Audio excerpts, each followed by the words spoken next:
अस्सलाम वालेकुम व्यूअर्स, कैसे हैं आप सब। उम्मीद करता हूँ सब बाखैर आफियत हो गया, अल्लाह शाद व आबाद रखे। व्यूअर्स, कुछ व्यूअर्स ने टेस्टोस्टेरोन की कमी की जो अलामात होती हैं बॉडी में उसके बारे में पूछा है, और ये भी कहा है कि अगर ये मसला हो जाए तो फिर उसमें होम्योपैथिक में कौन सी ऐसी रेमेडीज होंगी जो इस मसले को रेक्टिफाई कर सके यानी ठीक कर सके। इस पर आज बात करेंगे, क्योंकि यही टेस्टोस्टेरोन लेवल जब डाउन होते हैं तो टेस्टिकल के साइज में भी फर्क पड़ता है। स्पर्मेटोजेनेसिस यानी जरासीम बनने का जो एक अमल होता है वो भी डिस्टर्ब होता है, और इससे फिर मेल इनफर्टिलिटी यानी मर्दाना बांझपन भी दिखने को मिलता है। इस पर बात करेंगे व्यूअर्स, लेकिन अगर आप मेरे चैनल पर नए हैं और अभी तक आपने चैनल को सब्सक्राइब नहीं किया तो चैनल को सब्सक्राइब कर दें और बेल आइकन दबा दें, ताकि इस तरह की मुफीद वीडियोस आप लोगों को वक्तन फवक्तन मिलती रहें।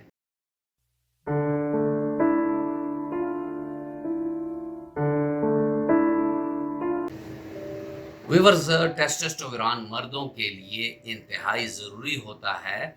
इससे जो मर्द की मर्दानगी है वो भी महफूज रहती है। अगर उसके बॉडी में टेस्टोस्टेरोन लेवल ज़्यादा हो तो उसकी जो टेस्टिकल का साइज़ है वो भी सही रहता है। उसकी जो जरसूमा बनाने का प्रोसेस है वो भी सही रहता है। उसके अलावा जरसूमे का एक्टिव होना यानी वो चकोचौबन होता है, वो सेहतमंद होता है, और वो इस काबिल होता है कि वो अंडे को फर्टिलाइज कर सके यानी बच्चा पैदा हो सके। इसके अलावा यही टेस्टोस्टेरोन है जिससे हमारे ढांचा मजबूत होता है, जिसे बोन डेंसिटी कहते हैं, वो सही रहती है। इसके अलावा जो हमारे मसल्स हैं यानी हमारा मसल मास यानी उसका जो अंदरूनी मास होता है वो कम्पैक्ट होता है, मजबूत होता है।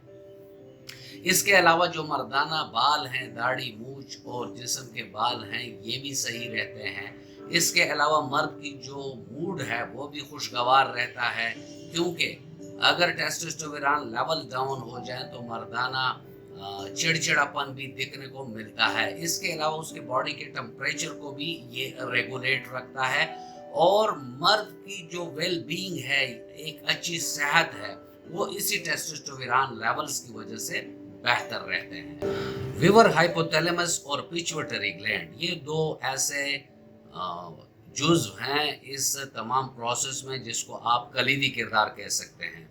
Hypothalamus gonadotropin releasing hormone GnRH release करता है, और वो पिट्यूटरी ग्लैंड को ये बताता है कि आपने LH हार्मोन या ल्यूटिनाइजिंग हार्मोन सिक्रीट करनी है। फिर ये ल्यूटिनाइजिंग हार्मोन टेस्टिस की तरफ जाते हैं और वहाँ उनको ये स्टिमुलेशन देता है कि आप टेस्टोस्टेरोन पैदा करें। इसके अलावा pituitary gland follicle stimulating hormone या FSH जिसको कहते हैं उसको भी रिलीज करता है, और वो इसमें फिर जो स्पर्म प्रोडक्शन है या जो स्पर्मेटोजेनेसिस प्रोसेस है उसको एनहांस करता है। तो ये एक बहुत कलीदी सा किरदार है हाइपोथैलेमस और पिट्यूटरी ग्लैंड का।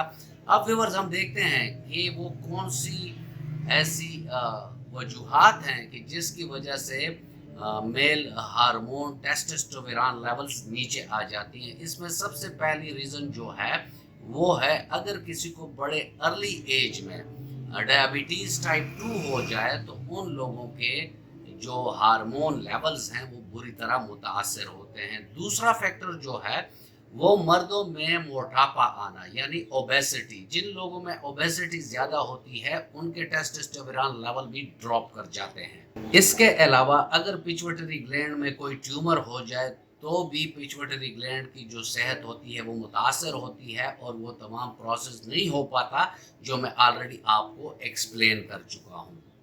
और इसके अलावा व्यूअर्स, अगर कोई क्रॉनिक बीमारी हो जैसे ट्यूबरक्लोसिस हो गया है या किडनी के प्रॉब्लम्स हो गई हैं या लिवर सर्रोसिस हो गया है, तो ये भी ऐसे फैक्टर्स हैं कि जिस्म में टेस्टोस्टेरोन लेवल डाउन हो जाते हैं। इसके अलावा ये भी होता है कि अगर टेस्टिकल्स में कोई एबनॉर्मेलिटी आ गई, जैसे टेस्टिकल इंजरी है یہ ایک بہت بڑا فیکٹر ہوتا ہے کہ اس کی وجہ سے بھی ٹیسٹیکل ہیلتھ جب خراب ہو جاتی ہے تو سپرمیٹوجینیسس کا پروسیس بری طرح متاثر ہو جاتا ہے۔ اس کے علاوہ اس میں آرکائٹس ہو جائے یا ہائیڈروسلز ہو جاتا ہے یا ویریکوسلز ہو جاتا ہے، تو یہ بھی ڈفرینٹ فیکٹرز ہیں کہ اس کی وجہ سے یہ مسئلہ آتا ہے۔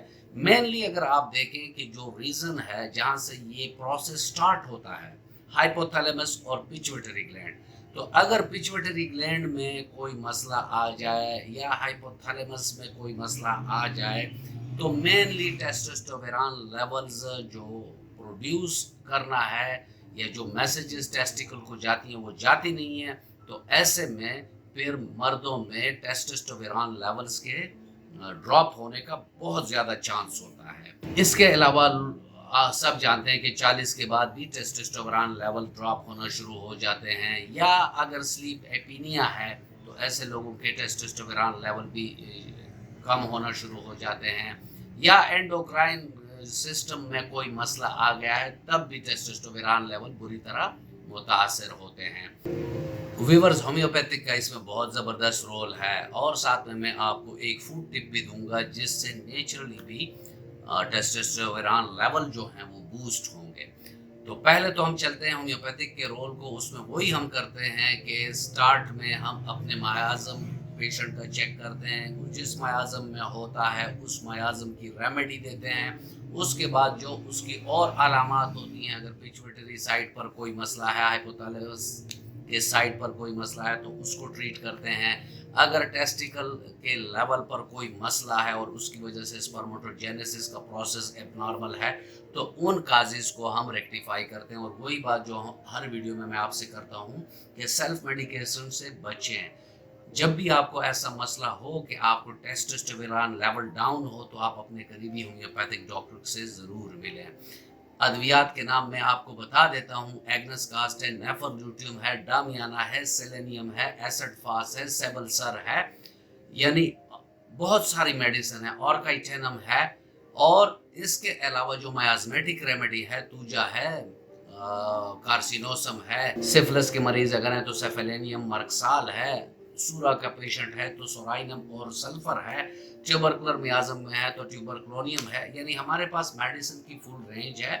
لیکن اگر آپ کو میں ویسے ہی بات کروں کہ بھئی یہ میڈیسن آپ یوز کریں، یہ ہر اس میں کام کرتا ہے، تو یہ ایک غلط بات ہوگی کہ اگر پیشنٹ کی علامات کے مطابق ادویات دی جائیں تو پیشنٹ بہت جلد ٹھیک ہو جاتا ہے۔ جیسے میں نے آپ سے وعدہ کیا تھا کہ فوڈ ٹپس میں آپ کو ایسے ٹپ دوں گا کہ نیچرلی بھی آپ کے ٹیسٹوسٹیرون لیول بوسٹ رہیں گے، تو اس کے لیے آپ یاد رکھیں بڑے جانور اور چھوٹے جانور کی جو کلیجی ہوتی ہے اس میں وٹامن اے بہت زیادہ ہوتا ہے، اور وٹامن اے کا زبردست رول ہوتا ہے ٹیسٹوسٹیرون لیول کو بوسٹ کرنے میں۔ دوسری جو خوراک ہے وہ ہے آم، آم میں کافی زیادہ ہے وٹامن اے، اور تیسری سبزی جو ہے جسے سویٹ پوٹیٹوز کہتے ہیں اس میں بھی وٹامن اے کی مقدار زیادہ ہے اور وہ ٹیسٹوسٹیرون لیول کو بوسٹ کرتی ہے۔ تو ویورز، یہ تھا آج کا ٹاپک، اور میں امید کرتا ہوں کہ آپ کو اچھا لگا ہوگا۔ اگر آپ کو اچھا لگا ہے تو ویڈیو کو لائک کر دیں اور فرینڈ اینڈ فیملی ممبرز کے ساتھ اس کو شیئر کر دیں۔ ملتے ہیں کسی ایسی ہی اچھی ویڈیو میں، تب تک کے لیے اجازت، اللہ حافظ۔